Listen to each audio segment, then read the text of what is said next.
સહજાન સ્વામી મહારાજની જય, અક્ષર પુરુષોત્તમ મહારાજની જય, શાસ્ત્રીજી મહારાજની જય, યોગીજી મહારાજની જય.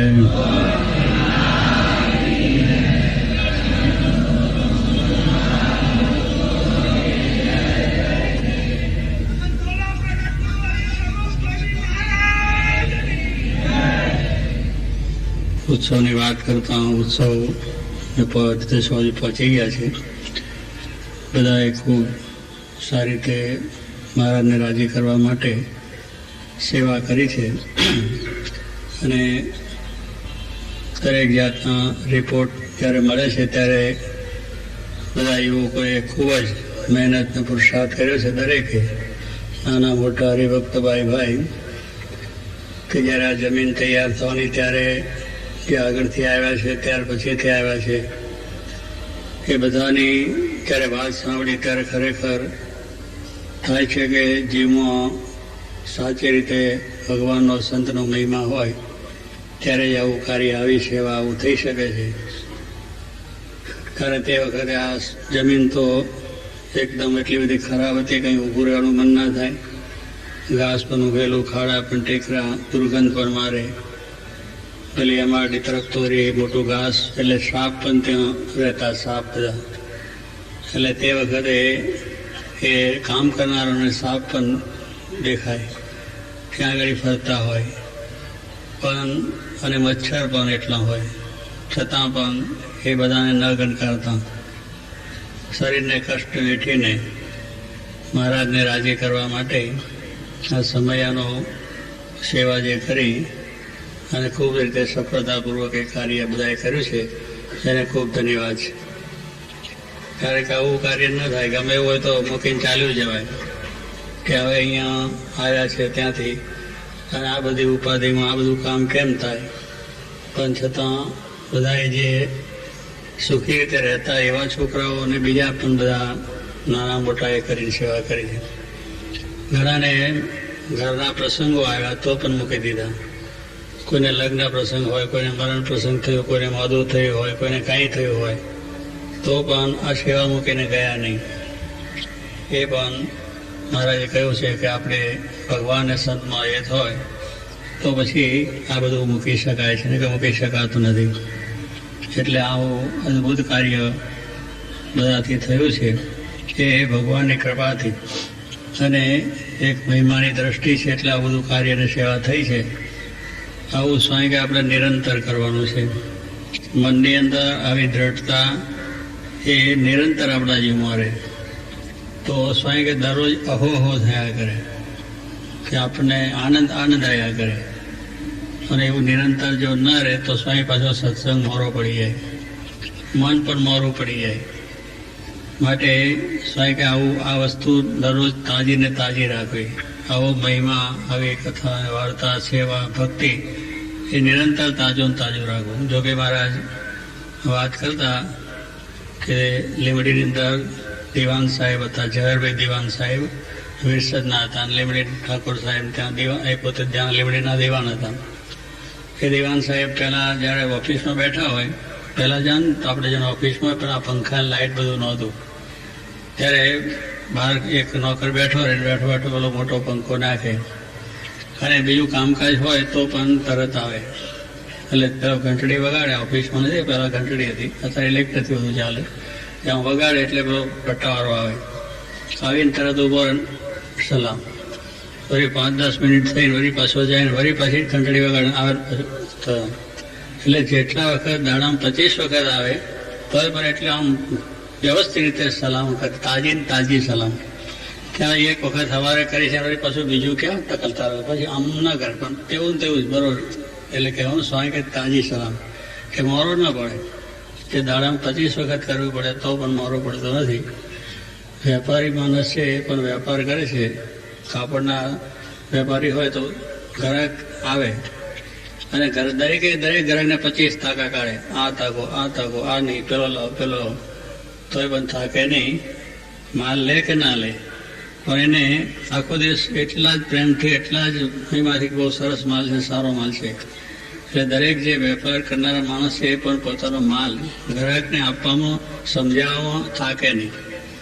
અને એમ કરતાં વળી કોઈ વખત આવે તો આખા વર્ષનું કામ થઈ જાય અને જિંદગીનું કામ થઈ જાય, એટલો લાભ થઈ જાય. એટલે કહેવાનું શું છે કે આવું જ્યારે દુનિયાનું કામ છે એની અંદર પણ આપણને દરરોજ નવો ઉત્સાહ રહે છે. આ તો ભગવાનનું કામ છે, ભગવાનને રાજી કરવા છે, તો આપણો ઉત્સાહ રહેવો જોઈએ અને આવો નવો આનંદ રહેવો જોઈએ. કે અહીંથી આપણે સેવા કરીને પછી હવે મોરું પડી જાય ઘરે જઈને તો ત્યાં પણ કથા અને વાર્તા અને સેવા અને ભક્તિ એ પાછું એટલું જ ઉત્સાહથી આપણે રાખે, એમાં મોરું પડે નહીં. મહારાજે કહ્યું છે કે આ ઇન્દ્રિયોની ક્રિયા છે તે ભગવાનને સંતની સેવામાં રાખવી. હવે ઇન્દ્રિયોની ક્રિયા એટલે આપણી જે આંખ છે, કાન છે, નાક છે, વાણી છે, હાથ છે, પગ છે, આ બધી ઇન્દ્રિયો ક્રિયા કરે છે. એટલે ક્રિયા શું કરે છે? આંખ જોવાનું ક્રિયા કરે છે, કાન છે સાંભળવાનું ક્રિયા કરે છે, વાણી બોલવાનું કરે છે, નાક સુગંધી લેવાનું કાર્ય કરે છે અને હાથ એ સ્પર્શ કરવાનું કામ કરે છે. આમ બધી ક્રિયાઓ ઇન્દ્રિયોની થયા કરે. 14 ઇન્દ્રિયો છે. એટલે એ પ્રમાણે 5 કર્મેન્દ્રિય, 5 જ્ઞાનેન્દ્રિય અને 4 અંતસ્કરણ. આ બધી ઇન્દ્રિયો પોતપોતાનું કામ કર્યા જ કરે છે. એટલે શ્રી મહારાજ કે જો એ ઇન્દ્રિયોની ક્રિયા છે એ સંસારને વિષય તરફ તો છે જ, આ વિષયની અંદર પ્રવૃત્ત છે જ. એટલે એ પ્રમાણે જોવું ને ખાવું ને પીવું ને બધું અલગ જાતનું બધું જોયા કરે, અનુક જાતનું સાંભળ્યા કરે. આપણે ન સાંભળવા જેવું પણ સાંભળવું એ બધું પણ આપણે માટે ખોટું છે. એટલે મારે કે જો ભગવાનને સંતની સેવામાં રાખવાની વાત કરી કઈ રીતે થાય કે આંખ છે એ ભગવાનના દર્શન કરે ત્યારે એને શાંતિ થાય. આપણે જોવાનું તો છે જ, બહાર હરીએ ફરી એટલે જોયા વગર તો ચાલે ને કાથળી પડીએ, પણ એ જરૂર પૂરતું જોવાનું છે. પણ એને શું કે મને સહિત જો જોવામાં રૂપ આવી જાય તો એ રૂપ આપણી અંદર બેસી જાય અને પછી એના વિચારને સંકલ્પ થાય. પણ ભગવાનનું રૂપ જો જોઈએ તો ભગવાનનું રૂપ નિર્ગુણ છે, સંતનું રૂપ સ્વરૂપ નિર્ગુણ છે. એટલે એના દર્શન કરીએ એ આંખની અંદર આપણે ભગવાનની સેવા કરીએ, આંખે કરીને ભગવાનની સેવા કરી કે ભગવાનને સંતના દર્શન થાય તો એ સેવા ભગવાનની થઈ ગઈ. અને ગુણાચાર્યે કહ્યું કે આંખ પણ પાપ કરે છે કે જે આપણે બધું જોવાતું હોય બહારનું રૂપ ને બીજું ત્રીજું એમાં જે થતું હોય તો એમાં પાપ પણ થાય છે. તો એ પાપનું નિવારણ પણ આ દર્શનથી થઈ જાય છે. એવી રીતે કાનની ક્રિયા છે સાંભળવાની, એટલે લોકોની નિંદા અને કોઠલી ને બધું ઘણી જાતનું સાંભળે, એની જરૂર નથી એવું સાંભળ કરીએ તો એ પણ પાપ વર્ગે છે. તો એનું નિવારણ માટે સંતની સેવાની અંદર, ભગવાનની સેવાની અંદર ભગવાનની કથા વાર્તા સાંભળીએ, એ સાંભળીએ એટલે આપણો પાપે ભરી જાય અને શુદ્ધ થાય. આ ઇન્દ્રિયની ક્રિયા છે એ શુદ્ધ થાય સાંભળવાની. એટલે ભગવાનની કથા, ભજન, કીર્તન બધું સાંભળે કેટલો આનંદ થઈએ અને લોકોનું સાંભળ્યા કરે આખો દિવસ તો ઉલટા આપણે દુઃખી થઈએ. અને ભગવાનની કથા સાંભળી હોય આખો દિવસ આખી જિંદગી આનંદ થાય, ભગવાન રાજી થઈ જાય. એમ સુગંધથી પણ ભગવાનને ચડ્યા પુષ્પ અત્યારે એની લેવાની છે તો એ ભગવાનની સેવા થઈ ગઈ. એ વાણી છે ભગવાનના જ ગુણગાન ગાય, લોકોને ગમે તેમ બોલ કરીએ એ કોઈને ખરાબ લાગે, કોઈને ખોટું લાગે, કોઈને કંઈક થઈ જાય. અરે બધું આપણે સ્વામી કહે છે ભગવાનની ગુણગાન કહીએ તો બધું નિવારણ થઈ જાય. સાથે કરીને ભગવાનનો સ્પર્શ, સંતનો સ્પર્શ, એમની સેવા તો એ હાથનો પાપ પણ ભળે છે. અને હાથની ક્રિયા છે એ ભગવાનને સંતની સેવામાં રાખીએ તો આપણું બધું અંતસ્કરણ શુદ્ધ થઈ જાય. આ જો ક્રિયાઓ છે એ આપણે બહાર જો આવી સારી કરીએ તો અંતસ્કરણ શુદ્ધ થાય છે અને પછી એને અનંતકાળના જે પાપ વર્ગ્યા છે બધા નાશ થઈ જાય છે. અનંતકાળનો પાપ છે, આપણે અનંત જન્મ ધારણ કર્યા છે એટલે 184 જાતની પણ વાત કરી છે. હવે એટલા બધા આપણે દેહ ધારણ કર્યા છે, પાપ કરતા જાય છે. કારણ કોઈ દાડો ભગવાનને સંતનો આપણે યોગ થયો નથી એટલે એ પાપ થતા જ આવેલા છે. એ બધા પાપનું નિવારણ કરવા માટે બીજું કોઈ આપણે કરી શકીએ એમ નથી, ગમે એટલું તપ વ્રત કરીએ તો પણ એને માટે એક જ કે ભગવાન સંતનો આશરો અને ભગવાનની સેવામાં આપણી જો ઇન્દ્રિયોની ક્રિયા થઈ જાય તો એનો પાપ ભરીને ભસ્મ થઈ જાય અને અંતસ્કરણ શુદ્ધ થાય, મન બુદ્ધિ ચિત્ત બધું એ શુદ્ધ થઈ જાય. કારણ કે ઇન્દ્રિયો છે એ પ્રવાહ બહારથી લઈને અંદર અંતસ્કરણ આપે છે. આપણે બહાર જોયું કે અંતસ્કરણમાં પેઠો વિચાર ચાલ્યા, એવી રીતે દરેક ક્રિયા તો એનાથી વિચારો થાય છે. એટલે સ્વામી કહે છે બહાર જો તમે સારું જુઓ, સત્સંગ કરો, કથા વાર્તા કરો, ભગવાનના દર્શન કરો, સારી રીતે વાણી ઉચ્ચાર કરો, આવું બધું કરો તો અંદર પણ એ વિચાર જાય. એનાથી અંતસ્કરણ શુદ્ધ થઈ જાય, પવિત્ર થાય, મનને શાંતિ થઈ જાય અને ભગવાન રાજી થઈ જાય. એટલે મહારાજે કહ્યું છે કે આ ભગવાનને સંતની સેવામાં ઇન્દ્રિયોને જો રાખે તો એનું અંતસ્કરણ શુદ્ધ થઈ જાય છે. અને અંધકારના પાપ છે વર્ગ્યા છે એ પણ નાશ થઈ જાય છે અને જીવ શુદ્ધ થઈ જાય. આ જીવને શુદ્ધ કરવા માટે મહારાજે આપણે કહ્યું છે કે આપણી ક્રિયા છે એ શુદ્ધ થવી જોઈએ. આપણે ભલે કામકાજ વ્યવહાર બધું છે પણ એની ક્રિયા શુદ્ધ થવી જોઈએ કે અંતસ્કરણમાં અશુદ્ધ વિચાર પેસે નહીં. ક્રિયા એવી કરીએ કે જેથી કરીને ભગવાનને સંતોષ સાંભળે. વ્યવહાર છે વ્યવહાર કરવો પડે, દેહ કરીને સ્વાય કે વ્યવહાર કરો, પણ જીવમાં ભગવાનને સંત. તો જીવમાં ભગવાન સંત હોય તો બીજો વિચાર પેસે નહીં તો બીજો વિચાર આવી જાય. દેહ વ્યવહાર કરતા હોય, નોકરી છે, ધંધો, વ્યવસાય, બધા બાળ કુટુંબ પરિવાર બધું હોય, એની જોડે બેસવું બોલવું બધું હોય, પણ એની અંદર બીજી વાત બેસે નહીં. એ જાણીએ કે આ એક આપણો દેહનો વ્યવહાર છે, દેહ છે ત્યાં સુધી છે, આપણી સાથે નથી, એટલે કરવા પૂરતો જ આપણે વ્યવહાર છે. બાકી મનમાં ભગવાનને સંત તો એ પ્રમાણે એને કોઈ જાતનો વાંધો આવે નહીં. એટલે સ્વાયકેશા પ્રમાણે આપણને અંધકાર પણ પાપ વર્ગ્યા છે નષ્ટ થઈ જાય અને જીવ છે એ શુદ્ધ થાય. આ શુદ્ધ કરવાની માટેની વાત છે. આપણે જીવને શુદ્ધ કરવો છે, આપણે શુદ્ધ આત્મા બનવું છે, બ્રહ્મરૂપ થવું છે અને ભગવાનના સેવક થઈને ભગવાનની સેવા કરવી છે. તો એ સેવા કરવાને માટે આપણે અખંડ આનંદ અનખંડ ઉત્સાહ રહે એને માટે ઇન્દ્રિયોની ક્રિયા હંમેશા ધ્યાનપૂર્વક રાખીને કામકાજ કરતા સ્વાય કે ખલે ખેતી કરતા હોય, નોકરી કરતા હોય, વેપાર કરતા હોય, નાહવાની ક્રિયા કરતા હોય, ખાવાની ક્રિયા કરતા હોય, તો પણ તે વખતે આપણે આ ભગવાનની સ્મૃતિ સાથે જો કરીએ તો અંતસ્કરણ આપણું શુદ્ધ થાય છે. આપણે તે જ કરવાનું છે. મહારાજના આપણે આશ્રિત છે. આપણે આ બધી સેવા અત્યારે આપણે કરીએ છીએ એવી ને એવું કાયમ માટે કરવાનું કે ઘરે કામકાજ કરતા પણ કરો તો આપણો ઉત્સાહ હંમેશને માટે રહે. અને સ્વાય કે આ પ્રમાણે આપણે આપણામાં જે અહમ ને મમત્વ બુદ્ધિ છે એ પણ નષ્ટ થઈ જાય અને દેહને વિશેની બુદ્ધિ પણ નાશ થઈ જાય છે, આત્મબુદ્ધિ થઈ જાય. તો સ્વાય કે સાધુનો સંગ કરો, કુસંગનો ત્યાગ કરો. એ પણ વાત કરી. કુસંગ જેટલો કરીએ એટલું અંતસ્કરણ ભ્રષ્ટ થાય અને એ ખોટા વિચારો વાપરાય. ત્યારે કુસંગમાં કોઈ દાડો સુખ થાય જ નહીં કે આપણે દારૂડિયા જોડે બેઠા હોય, કોઈ અધર્મ કરતાની જોડે બેસતા હોય, જુગારિયા સાથે બેસતા હોય, કોઈ ભગવાનની નિંદા કરતા હોય, સંતની સત્સંગની નિંદા કરતા હોય, ભગવાનને માર્ગેથી, ધર્મ નિયમને માર્ગેથી, ઉપાસનાને માર્ગેથી, મહિમાને માર્ગથી પાડી નાખતા હોય, એની પાસે બેસે શું સમાજ થાય? એ કુસંગ જ છે. જે ભગવાનને માર્ગેથી, ધર્મ નિયમનાથી, સત્સંગને માર્ગેથી પાડે છે એ કુસંગ જ છે. તો એનાથી આપણે દૂર રહેવું જોઈએ. એટલે મારે કંઈ કુસંગ કોઈ કરવો નહીં અને સત્સંગ કરવો. અને સત્સંગ જો કરે છે તો એને અહમને મમત્વ બુદ્ધિ જતી રહે છે. કારણ કે અહમ ને મમત્વ એ આપણે માયા છે, એ મોટું અજ્ઞાન છે અને એને લઈને આપણે દુઃખી થઈએ છીએ. તો એ પણ કહ્યું ઇન્દ્રિયો કરીને શુદ્ધ થાય, પાપ શુદ્ધ થાય. અને પછી શું કહ્યું? અહમ કોઈ પણ ના રહે. એ ક્યારે ના રહે? એ સંતનો સમાગમ કરીએ તો. જે જોગી મહારાજ જેવા સાચા સંત એ આપણને મળ્યા, એમનો કોઈ અહમ નહોતો.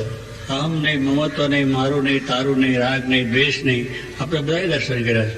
અખંડ આનંદ, 24 કલાક આનંદ, ઉત્સાહ ને ઉત્સાહ, બળ ને બળ. કોઈ દાડો મોરી વાત એમને કરીશ? કારણ કે એમને આ પ્રમાણે અખંડ ભગવાનનું સાક્ષાત્કાર હતો અને પોતે રહેતા હતા. ત્યારે જો એવા સંતનો સમાગમ આપણે કરીએ પછી આપણને એવો આનંદ આવે કે એમને કેમ આનંદ આવતો હતો? એમનું જીવન એવું હતું કે તો સાક્ષાત ભગવાનનું સ્વરૂપ હતા, એટલે એમને કોઈ કરવાનું નહોતું. એનાથી પુરુષ હતા, પણ એ પુરુષો આપણને એવા જીવનમાંથી બતાવી ગયા કે જો તમારે ભગવાનનો આનંદ લેવો હોય તો આવું જીવન બનાવો. એવું રાગ દેશ રહિતનું, માનપમાં રહિતનું, હમ ને મહત્વ રહિતનું. હવે આપણે હમવત્વ વર્ગી જાય અને હમવત્વ કરી પછી આમાં ઘણી જાતના આપણે સત્સંગમાંથી મોરા પડી જઈએ, આનામાંથી આપણા ધર્મ નિયમ પણ મોરા પડી જાય, કેટલીક મોરી વાતો પણ સાંભળીએ, તો એવું બધું બની જાય આપણે. કારણ કે આ બધું કરીએ છતાં પછી વાતો થાય. શું કે બાલનો સત્સંગ, ઇન્દ્રિયોનો સત્સંગ, સત્સંગનો કુસંગ, આ બધા કુસંગ કેટલી વાતના છે. બાલનો કુસંગ છે એ તો કદાચ આપણે ન અડે કે દારૂ, બીજું ત્રીજું વ્યસન એવા માણસોથી આપણે કદાચ સત્સંગ દ્રઢ થયો છે ના થઈ, પણ ઇન્દ્રિયોનો કુસંગ પણ આપણને અડે. એ ઇન્દ્રિયો કંઈ ખેંચાઈ જાય તો એનાથી પણ આપણું બગડી જાય. બધો સત્સંગમાં પણ કુસંગ હોય.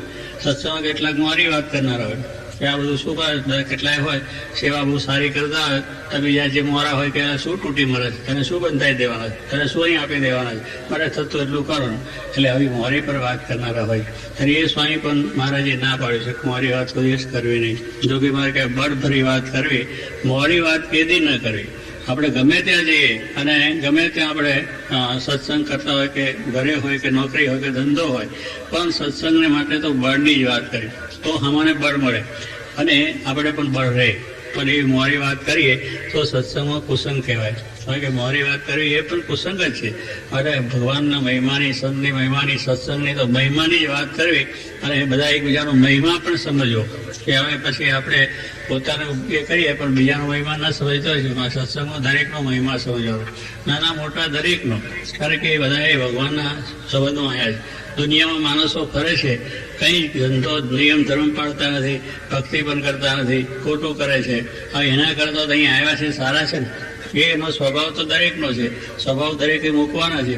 તો એકબીજાના સ્વભાવને જોઈને અવગુણનો ભાવ લઈએ તો એ સ્વાય કે આપણો આ પ્રમાણે કુસંગ થઈ જાય. અને એ કુસંગ કરીને પણ પાછું પડીએ કે આવો છે, ફલાણો છે, ઢીકડો છે. આ એ બધું કરવા અહીં ક્યાં છે? અહીં તો આપણે ભગવાનને સદનું સુખ ને સેવા કરવા આવ્યા છે. તો એ વિચાર આપણે દ્રઢ રાખવો તો આપણું મન ક્યારે પાછું પડે નહીં, મોરું પણ પડે નહીં, ઉત્સાહ પણ એટલો રહે. એટલે એ પણ એક સ્વાય કે કુસંગ છે. માટે કુસંગ ક્યારે કરવો નહીં. આ બધા કુસંગોને સમજી રાખવાના છે. તો એના કુસંગથી આપણે વાંધો આવે નહીં. એટલે સત્સંગનો કુસંગ એ પણ આપણે જવું. ભલે એ બધા આમ બધી સત્સંગ કરતા હોય, કથા વાર્તા કરતા હોય, બધું કરતા હોય, પણ મારી વાત કરી નાખે, કઈ અમહિમાની વાત કરી નાખે, કોઈના અવગુણની વાત કરી નાખે, તો એ સ્વાય કે ભલે આ સત્સંગ હોય કે સંત હોય પણ એ કુસંગ થઈ જાય. અને એનાથી આપણે દૂર રહેવું. એનાથી આપણે દૂર રહીએ એ વાતને આપણે મનમાં જીવમાં ના કરીએ તો દૂર રહ્યા.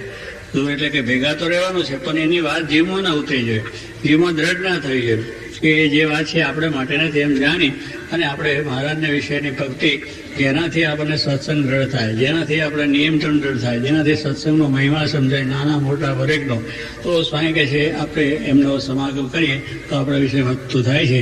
તો આપણને આવી રીતનો સત્સંગ મળ્યો છે. તો એ માર્ગે સત્સંગ એટલે કુસંગનો ત્યાગ કરીને સત્સંગનો જો સત્સંગ કરે છે તો એને જે અહમ ને મમત્વ બુદ્ધિ છે દૂર થઈ જાય. કારણ કે અહમ ને મમત્વ એ જ મારે કે મોટી માયા છે, અજ્ઞાન છે, એને લઈને જ આપણે આ મારું તારું રાગ ને દ્વેષ ને ભલે સત્સંગ હોય તો પણ ના થઈ જવાનું કારણ શું? દેહ ભાવ આવી જાય. દેહ ભાવને લઈને આ બધી વસ્તુ બને છે. તો દેહ ભાવ ટાળવો એ મહારાજનો સિદ્ધાંત છે. મહારાજ એટલા જ માટે આવ્યા છે, બ્રહ્મરૂપ કરવા માટે ગુણાચાંદ સ્વામી સાથે લાવ્યા કે આવા ગુણાતીત સર્વને કરવા છે, એકાંતિક સર્વને કરવા છે. તો આપણે આ વાતને હંમેશને માટે ધ્યાન રાખવા, નિરંતર આનું અનુસંધાન રાખવું કે હું દેહ નહીં, હું આત્મા છું. તો પછી વાંધો ના આવે, કોઈ પ્રકારનો અહમત્વ થાય નહીં. કેવળ ભગવાનના આપણે છે, ભગવાન આપણા છે. અને એ દ્રષ્ટિ રાખીને એના સંબંધમાં આવેલા બધાનો મહિમા સમજીને આવી સેવા નિરંતર આપણે થાય, એમાં આપણે બહુ બળ ને હિંમત રહે. તો આ વાતને ધ્યાનમાં રાખીને આપણે જે કંઈ ઉત્સવમાં આવીને સેવા, ભક્તિ, કથા, વાર્તા બધું કર્યું છે એ નિરંતર આપણને રહે. એટલા માટે મહારાજે જે આ વાત કરી છે, ઇન્દ્રિયોની ક્રિયા એ ભગવાન અને સંતની સેવામાં નિરંતર રાખવી. જ્યાં જઈએ તો અને એ અંતસ્કરણ શુદ્ધ થાય, અનંતકાળના પાપ છે દૂર થઈ જાય. કુસંગનો ત્યાગ કરવો અને સત્સંગ કરવો આ પણ છે. કારણ કુસંગનો સંગ આપણને થઈ જાય, કારણ બહાર ફરતા હોય તો સત્સંગમાં થઈ જાય, બહારે થઈ જાય, એનું પણ બહુ ધ્યાનપૂર્વક રાખવાનું. નહીં તો આવો અમૂલ્ય સ્વર્ગ છે સત્સંગ જે મળ્યો છે, ભગવાન સંત મળ્યા છે, એ પાછા થઈ જાય. ભગવાનને સંતનો અભાવ થઈ જાય, એને વિશે રુચિ થઈ જાય, ધર્મ નિયમની ક્ષમતા થઈ જાય. કુસંગ વસ્તુ એવી છે તો એનાથી પણ દૂર રહીને, એવા વાતોથી પણ દૂર રહીને સત્સંગ એટલે મહાન પુરુષ જે કહી ગયા, જોગી મહારાજ જે કહી ગયા છે, જોગી મહારાજ જે વાત કર્યા, શાસ્ત્રીમાં જે વાત કરી છે, ભગતજી મહારાજ જે વાત કરી છે, ગુણાતાન સ્વામી જે વાતને જે એમને વાતો અને મહારાજના જે વચનાવતો છે એના સામે નિરંતર અનુસંધાન રાખવું. વચનાવતનો પણ હંમેશા પાઠ કરતા રહેવું. એમાં બધી વાત આવી. કથા વાર્તાનો જેટલું આપણને અંગ હશે એટલું આપણા મનમાં શાંતિ થશે અને સારા ગુણ આવશે. માટે કથા વાર્તાની વિશે જેટલી મોરબ છે એટલા મોટા ગુણ નહીં આવે. અહીંયા જે આગ્રહ ડૉક્ટર સ્વામી રાખે છે, મોહન સ્વામી રાખે છે કે કથા વાર્તા કરવી અને આરતીનો ટાઈમ પણ સાચવો. આ નિયમો છે આપણા. જો એ સાચવીએ તો એ થઈ જાય. કામકાજ કરતા પણ ટાઈમ થાય ત્યારે આપણે એ બધું ધ્યાન રાખી લેવું જોઈએ તો વાંધો ના આવે. એટલે કથા વાર્તા છે એ બહુ અવશ્યની વસ્તુ છે. એટલે કોઈ ના હોય તો એકલા વચનાવત વાંચવું જોઈએ, વાતો પણ વાંચી લેવી, 5 જણા ભેગા થઈને વાંચવું. ત્યાં જ ઉપર નવરા બેસીને પટર ના કરવું. જો અહીંયા તમે બધાએ ગોઠવ્યું છે કે દરેક કેમ્પની અંદર હંમેશા આરતી સાંજે થાય, કથા વાર્તા પણ થાય, સંતો પણ પ્રભુત્વને આપે છે, તો તમને બળ રહ્યું. નગર તમારું બધાનું અહીંયા જરા મોરપ પડી જાય. તો અહીંયા બધા કથા વાર્તાનો યોગ ના હોત તો ઘણાનું પણ મોરું પડી જાય. પણ આ બળ જો હતું તો આપણને આ ઉત્સાહ રહ્યો, સેવા થયું, બધું થયું, હજુ પણ ચાલે છે. તો એવી રીતે સ્વામી કહે છે આપણે કથા વાર્તાનો અંગ કાયમ રાખવું, નિરંતર રાખવું અને ભગવાનના નિયમો છે એને પણ દ્રષ્ટિ રાખીને પાલન કરવું તો સર્વ પ્રકારે સુખ થાય છે. તો આપ બધાને ખૂબ ધન્યવાદ છે. આપણે સેવા કરી છે એ સેવાનું ફળ મહારાજ આપણે અનંતનું આપશે.